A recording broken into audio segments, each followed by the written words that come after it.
بسم الله الرحمن الرحيم وذروا ظاهر الإثم وباطنه صدق الله مولانا العظيم. அல்லாஹ்வின் நல்லடியார்களே,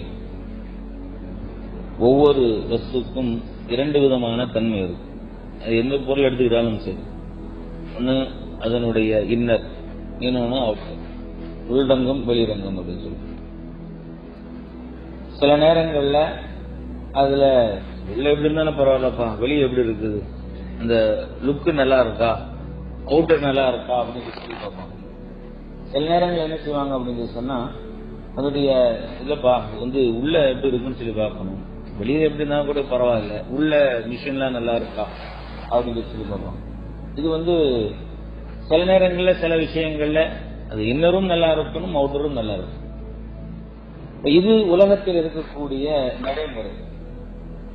ஆனா அல்லாஹ் இந்த மனிதனை படைச்சான்.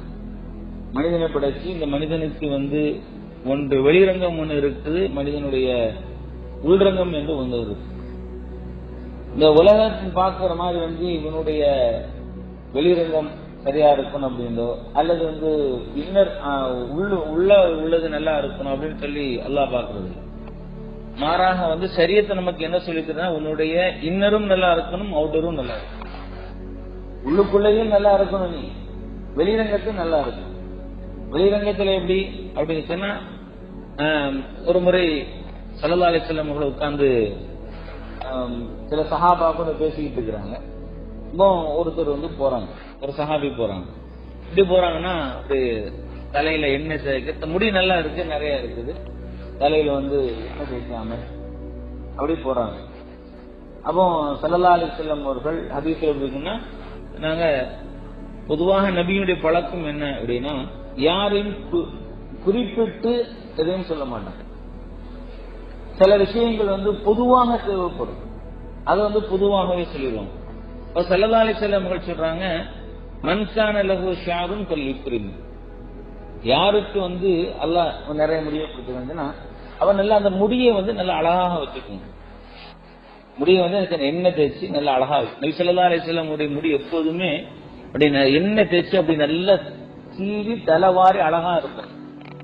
இன்னைக்கு பிள்ளைங்க இருக்கிறாங்களா, அது அவங்களுக்கு அவங்களே பேர் வச்சுக்கிறாங்க, அது பிள்ளைங்கோவம். அது தலையில பரட்ட தலையா இருக்கும். ஊர்ல நம்ம எல்லாம் சின்ன பிள்ளையா இருக்கணும், பரட்டத்தை இருந்துச்சுன்னா வீட்டுல என்ன கூப்பிட்டு காது மேலே வைப்பாங்க. எண்ணெயில தலையில எண்ணெய் தேய்க்காம எங்க போயிருக்க, தலையை வச்சு எண்ணெய் தலைச்சி அப்படின்னு சொல்லிட்டு இது பண்ணுவாங்க.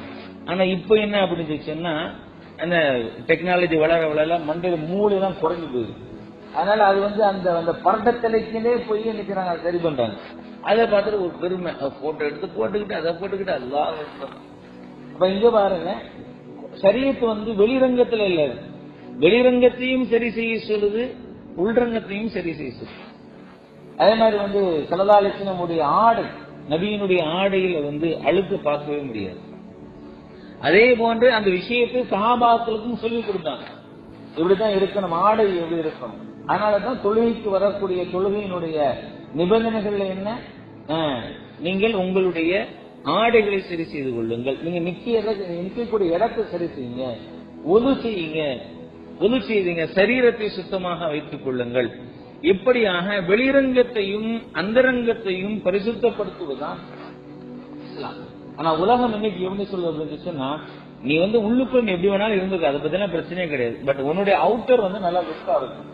அதனாலதான் இன்னைக்கு பர்சனாலிட்டி டெவலப்மெண்ட் அப்படிங்கிறாங்க, அதாவது சுய மேம்பாடு அப்படின்னு சொல்றாங்க. சில கம்பெனிகள்ல நீ போய் வேலைக்கு போய் சேர்ந்த உடனே அந்த நபரை அனுப்புவாங்க. எதுக்கு அப்படின்னு சொன்னா, பர்சனாலிட்டி டெவலப்மெண்ட் அப்படின்னு ஒரு கோர்ஸ் கொடுத்து, அந்த கோர்ஸுக்கு அந்த கம்பெனி ஃபீஸ் கட்டும். நீ எப்படி இருக்கணும், கம்பெனில நீ எப்படி இருக்கணும், நீ உன்னுடைய ட்ரெஸ் கோட் எப்படி இருக்கணும், இந்த ஷூ எப்படி இருக்கணும், உன்னுடைய டை எப்படி இருக்கணும், நீ எப்படி மேனேஜ் பண்ணணும் அப்படிங்கறது எல்லாத்தையும் சொல்லி கொடுப்பாங்க. நீ அதுக்கப்புறம் அந்த உள்ரங்கமான அந்தரங்கமான விஷயம், நீ நல்லா அழகா ட்ரெஸ் போட்டுக்கிட்டு, ஆனா அங்க சிறுநீர் கழிக்க நீ எப்படி நின்றுக்கிட்டு வேணா, அது பப்ளிக்ல கழிச்சாலும் சரி, வெளியே கழிச்சாலும் அதை பத்தி எனக்கு கவலையே கிடையாது. நீ உள்ளுக்குள்ள எவ்வளவு அழுத்த வச்சிருந்தாலும் சரி, எனக்கு அதை பத்தி கவலை. நீ வெளிரங்கத்துல சரியாது. இதுதான் இன்னைக்கு உலகத்துல. அதனாலதான் இந்த ஃபேஷன் டிசைனிங், அது இது லுக் எல்லாமே சரியத்தை அப்படி சொல்லல. அல்லாஹ் ரொம்ப தெளிவாக சொல்றான், வதரு ظاهிரல் இஸ்மி வபாத்தினா, வெளிரங்கமான பாவத்தையும் விட்டுவிடு, அந்தரங்கமான பாவத்தையும் விட்டுவிடு. இன்னும் சொல்லப்போனால் வெளிரங்கத்தை விட அந்தரங்கத்திற்கு இஸ்லாம் மிக அதிகமாக முக்கியத்துவம் கொடுக்கும். உதாரணமாக, ஏன்னா வெளிரங்கம் அப்படிங்கிறது எல்லாத்தாலையும் அந்த வெளிரங்கத்தை அவுட்டரை சரி பண்ண முடியுமான்னு சரி பண்ண முடியாது. இப்போ ஹஜர் போடக்கூடிய அந்த அளவுக்கு காஸ்ட்லியான ட்ரெஸ் என்னால போட முடியுமான்னு போட முடியாது. நான் போடக்கூடிய ட்ரெஸ் இன்னொருத்தர் போட முடியுமான்னு போட முடியாது. அவரவர்களுக்கு சக்திக்கு உட்பட்டு. பட் அந்த இளைஞர் அந்த உள்ள இருக்கும் உள்ளுக்குள்ள இதை எல்லாராலும் சரி பண்ண முடியும். தொழுகையில எல்லாரும் நிற்கணும். ஆனா அந்த தொழுகையில உள தூய்மை, உள்ளச்சம், ஓர்மை, இதையெல்லாம் எல்லாராலும் செய்ய முடியும். அப்போ வெளிரங்கத்தை விட உள்ரங்கத்துக்கு தான் ஷரியத் அதிக முக்கியத்துவம் கொடுக்கும். ஆனா என்ன சொல்லுது, அதுக்காக நீ உள்ளத்தை சரி பண்றவங்க வெளிரங்கத்தை நீ விட்டு விட்டுறாரு. எல்லாத்தையும் சரியாக ஆக்கிக் கொள்ள வேண்டும் என்பதை ஷரியத் நமக்கு சொல்லித் தருது. இதன் மூலமாகத்தான், அதாவது இந்த நம்முடைய அந்தரங்கம் சரியாக இருக்குமேனால், நம்முடைய உள்ளம் சரியாக இருக்குமேனால், இதன் மூலமாகத்தான் அல்லாஹு தஆலா சொர்க்கத்தினுடைய அந்தஸ்துகள் நிர்ணயம் செய்யப்படுகின்றன.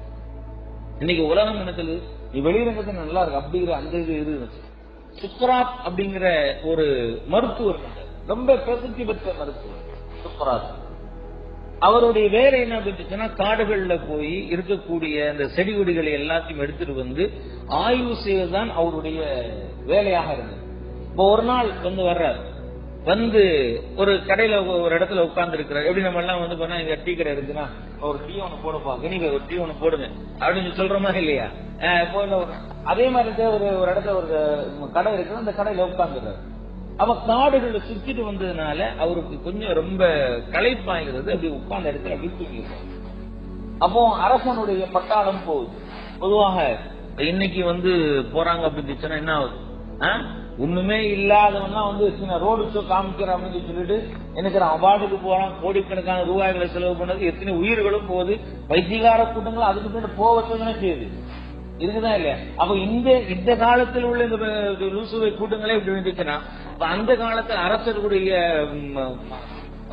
ரோடு ஷோ இருக்கும். அதே மாதிரி அரசர் போறாரு. போகக்கூடிய நேரத்துல எல்லாம் போய் சலாம் சொல்லிட்டு இது செய்யணும் அப்படின்னு சுக்ராத் அப்படி என்ன செய்யறாரு, அதுக்கு அந்த கலைக்குள்ள படுத்துறாரு. எல்லாம் எனக்கு மரியாதை செய்யறாங்க, ஆனா இந்த ஆளு மட்டும் தூங்கிட்டு இருக்காருன்னு சொல்லிட்டு கோவம் அந்த அரசன் எனக்கு கீழே இறங்கி தூங்கிட்டு இருந்த சுக்ராத் ஒரு மிதியும் மிதிச்சு, ஒரு வேகமா ஒரு மிதி மிதிச்சு கீழே விழுந்தோடனே ஒரு தடுமாறி எந்திரிச்சது. தடுமாறி எந்திரிச்சு திடீர்னு யாராவது தள்ளி விட்டாங்க, நல்ல தூக்கம் அசதியா இருக்கு, திடீர்னு தள்ளி விட்டுட்டு திடீர்னு எந்திரிச்சு எங்க இருக்கும், நான் யார் தெரியுமா அப்படின்னு சுக்ராத் சொல்றாரு, இதுவரைக்கும் நீ யாருன்னு எனக்கு தெரியல, ஆனா ஒரே ஒரு விஷயம் மட்டும் தெரியுது, நீ என்ன மிதிச்சதுனால நான் எனக்கு ஒரே ஒரு விஷயம் மட்டும் தெரியுது, நீ மிருகங்கள் ஏதாவது ஒரு மிருகமா தான் இருக்கலாம், ஏன்னா மிருகங்கள் தான் எட்டி உதைக்கும். ரொம்ப தெளிவா சொல்றாரு, மிருகங்கள்ல ஏதோ ஒரு மிருகமா தான் நீ தெரியுற, ஏன்னா மிருகங்கள் தான் எட்டி உதைக்கும். ஆனா நான் யார் தெரியுமா, நான் தான் அரசன் அது இதுன்னு சொல்லி எனக்கு படை இருக்குது, பட்டாளம் இருக்குது, அது இருக்கு. சுக்ராத் ரொம்ப அழகான ஒரு விஷயத்தை சொல்றாரு. இங்க நோக்கம் சுக்ராத் சொல்றாரு, இந்த படை இருக்குது, பட்டாளம் இருக்குது, அது இருக்குது, எல்லாம் வெளிரங்கத்துல உள்ளது. உனக்குள்ள இன்னர்ல, உனக்கு உள்ளுக்குள்ள என்ன இருக்கு, என்ன திறமை இருக்கு, என்ன அறிவு இருக்கு, இதை கேட்கிறாரு. இது எல்லாம் வெளிரங்கத்தில் உள்ளது. படை போய்விடும், பட்டாளம் போய்விடும், உன்னுடைய அழகு போய்விடும், உன்னுடைய அந்தஸ்து போய்விடும், எல்லாம் போய்விடும். ஆனால் உன்னோடு இருப்பது உனக்குள்ள இருக்கக்கூடிய திறமைகள் என்ன, என்ன அறிவை நீ வச்சிருக்கிற, என்ன ஆற்றலை வச்சிருக்கிற. அதுக்கு உதாரணத்துக்கு ஒரே ஒரு சாம்பிள், நீனும் நானும் போவா, இங்க பக்கத்துல இருக்க ஆறு இருக்கு, நீனும் சட்டையை கழட்டி போட, நானும் சட்டையை கழட்டி போடுறேன், ரெண்டு பேரும் ஆத்துல இறங்கும். யாரு தப்பிச்சு வெளியே வர்றாங்களோ அவங்க திறமை சமீபம். அதுதான் மனிதனுடைய உள்ளம் இருக்குது அல்லவா, இந்த உள்ளுக்குள்ள இருக்கக்கூடியவைகள் சரியாக இருக்கும். இதைத்தான் ஷரியத் நமக்கு அழகான முறையில் சொல்லிக்கிறது.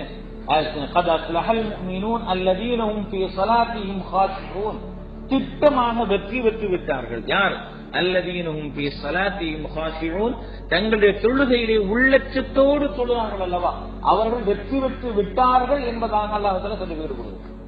உள்ளங்கள் பரிசுத்தமாக இருக்கணும். உள்ளங்கள் பரிசுத்தமாக இருப்பதற்குண்டான அடிப்படை என்ன தெரியுமா, கொஞ்ச நேரம் அல்லாஹ்வுக்கு முன்னால தனிமையில உட்கார், தனியா உட்கார்.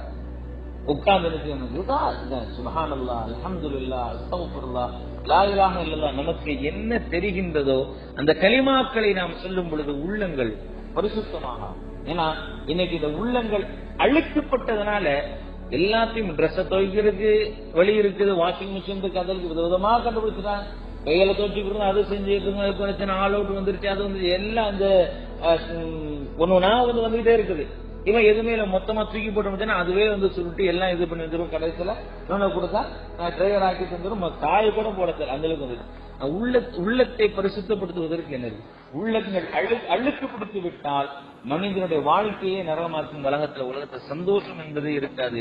இந்த உலகத்திலே சந்தோஷம் இல்லை அப்படின்னு சொல்லி சொன்னா நாளை மறுமையுடைய நிலை மிக மோசமாகும். எனவேதான் அல்லாஹ் ரொம்ப அழகான முறை சொல்றான்,